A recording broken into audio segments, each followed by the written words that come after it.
বন্ধুরা, শুনুন কিয়ামতের আগে ঘটবে কিছু ভয়াবহ আলামত, যা হযরত মুহাম্মদ সাল্লাল্লাহু আলাইহি দ্বারা বর্ণিত। নাম্বার ১, সূর্য পশ্চিম দিক থেকে উঠবে। যেদিন এটা হবে, সেদিন তওবার দরজা চিরতরে বন্ধ হয়ে যাবে। আমরা চাইলেও আর তওবা করতে পারবো না। নাম্বার ২, এক ভয়ঙ্কর ধোঁয়া পুরো পৃথিবীকে ঢেকে দিবে। মানুষ অসুস্থ হয়ে যাবে, আকাশ কালো হয়ে যাবে, বাতাস ভারী হয়ে উঠবে।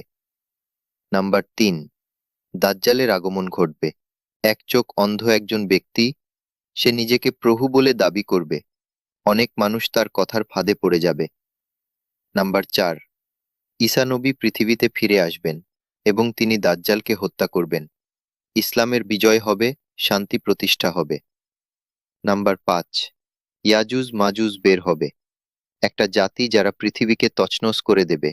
কোনো কিছুই তাদের রোধ করতে পারবে না। বন্ধুরা, এগুলো যখন ঘটবে তখন আর ফিরে আসার সুযোগ থাকবে না।